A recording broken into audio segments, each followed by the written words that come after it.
What up, y'all? Bet it up, bet it up. We got big draws in the house. 75 Pontiac Grandville, owned by Jordan Sideways Productions. Check out his YouTube channel. He be doing those LS swaps. Well, we got big draws. 26s, billets, intros.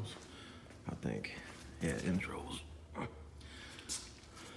It's sitting there. We don't have the rear end in it yet, but we already got the measurements all figured out. I already got the axles, got the wheel stubs, got the gear, the posi.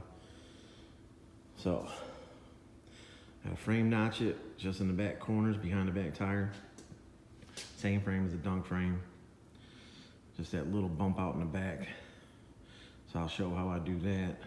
Maybe in another video, maybe in this video, I don't know. But trying to get all these little quick jobs, in and out jobs, so that way I can get caught up with other things. 2020 was a rough year. I'm trying to make this year make it. Buy me some property. But anyways, we got the Grandville drop top 26s, narrow in the rear end, frame notching. Got a bolt-on disc brake set up for the back. The rotor's 4 3/4. I gotta drill it for 5-inch. Everything else is just bolts on. That's the center section out of the other rear end that was in it. The rear end's not in it no more. That other rear end, like I was saying, old Pontiac Buick did a whole bunch of goofy shit. And that ring gear, which anybody knows, look at how many bolts are on there. There's so many damn bolts. But it's like 9 3/8 or something like that. You can't get anything for them rear ends. The spline on the axles was actually 31, which is the biggest splines that you'll see on a dunk, you know, dunk style car, the big boats like this. Normally they're 28 spline, all the Chevy rear ends, and the dunk 71 to 76. But when you get into the Pontiacs, the Buicks, and the Oldsmobiles, they end up having this oddball ass rear end in them. If you see that oval looking pan with the notches on the side, and the rear end looks like it's really tall, the center section looks like it's really tall, it's one of those rear ends. So be very cautious with these cars and thinking that you can buy 8.5-inch guts for them. You're better off just getting 71, 76 Caprice Impala rear end, because you can get all the parts in the world for those. These Pontiac old Buick rear ends, you can't get nothing for them. I mean, yeah, it's just garbage. That's the best information I can give you on that. She look good. Obviously, the front's not going to sit that high. It's still up on the lift because there's no rear end in the back. Pontiacs. This is the year of the Pontiacs. Everybody noticed last year. I know I noticed a lot of people coming out with Pontiacs. Pontiacs coming out all over the place. So you're going to see a lot more Pontiacs this year. And you know me, I got that clean ass Grand Prix. If I don't end up selling it, if nobody wants to come get it, I'm going to put it together. I'm a Pontiac man when it comes to Grand Prix, Le Manses. That seems pretty nice. I did one of these a few years back on, was it 28s or 30s? Floats. It was all right. But yeah, that's for big draws. You come over here, you can see this side. Got the notch in this side of the frame. A little more welding and filling in right here, just so it's smooth. But you can see that notch. You can see them welds. Yes, yes, yes, that's my brother's work. I get down too, but this is my brother's project. Obviously, I ain't never lied. I keep it real. I'm not gonna claim work that's not mine. Some people get it twisted, and sometimes I don't correct them because I feel if I correct them, it's just gonna lead to another thing, whatever. But anyway, I don't care. My brother's got a couple more little things to go on this frame, and then we're gonna flip it over. So hopefully he gets here soon. We can get that side notched, get it ready to be flipped over, weld up the bottom, finish up the rear end, which is already marked to be narrow. We just gotta narrow it, weld that up. That's going to powder coat. The frame is going to powder coat. The control arms, uppers and lowers are going to powder coat. And yeah, and we got QA1 arms for the front. We got Viking coilovers for the front. Got a brand new center link for the front. I got the inner and outer tie rods. We got the QA1 tie rod sleeves, adjustment sleeves for the front. Like I said, the back, we made the upper and lower control arms. The bottom ones are really long.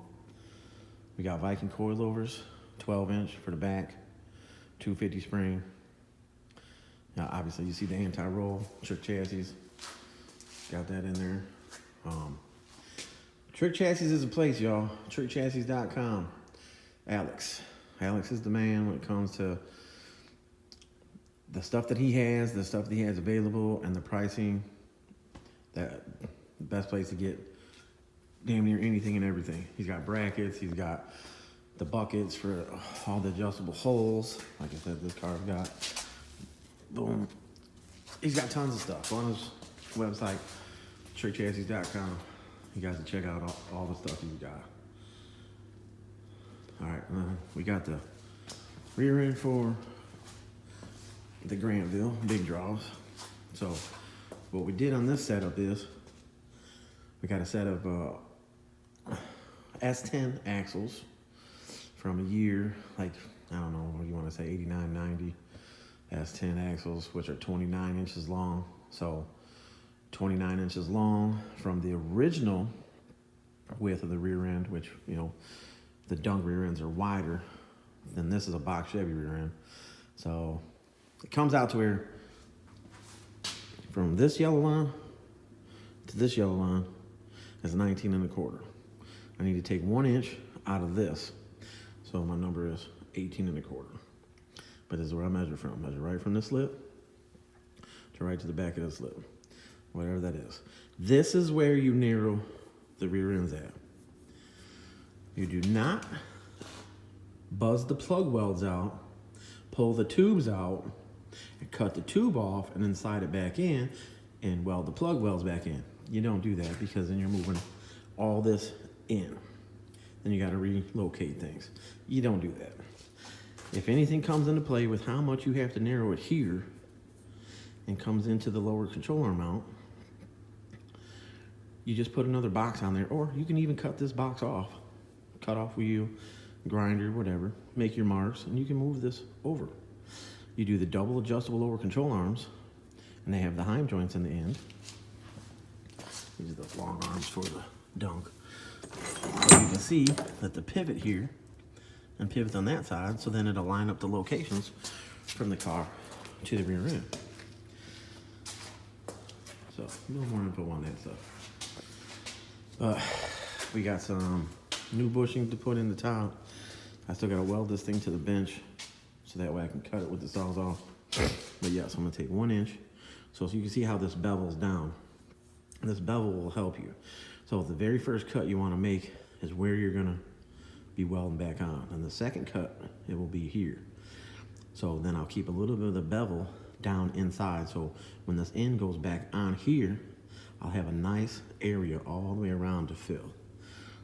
And then I could smoothen it out, but the weld, as long as it's lined up real nice, and I'll bevel both ends and put the weld in there, it's gonna look nice. I'm gonna clock the end down a little bit. A lot of you guys might not know what that means. So see how the bolt pattern is like this.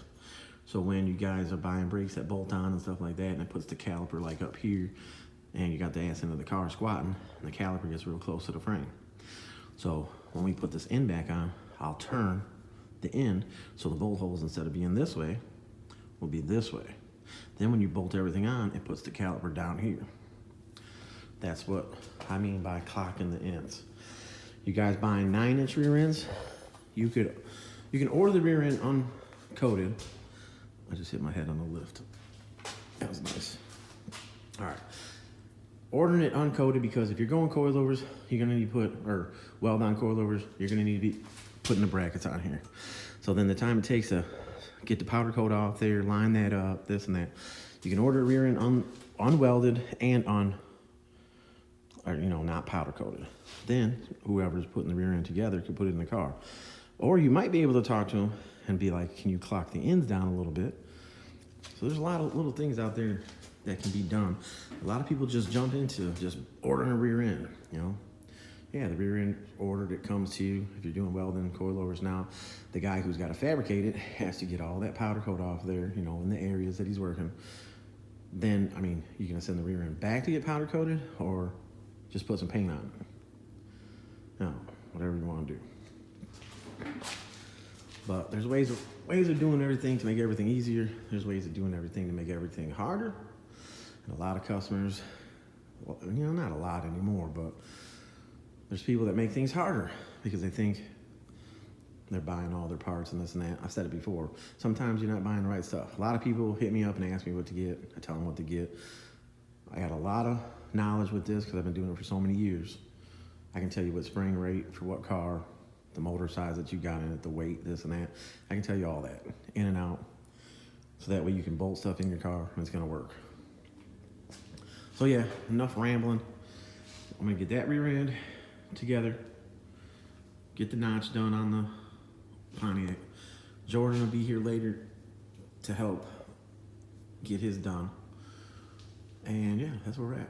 So, Bedded Up Customs, Bankroll 10, appreciate y'all. Thanks to everybody for subscribing. I wish I could have people watch the videos a little bit longer because the view duration is really weak, but hey, it is what it is. I'm not trying to make $1 million off of this. Just trying to make a couple bucks. Make it easier to pay some bills. But all right, y'all. Bankroll 10, Bedded Up Customs.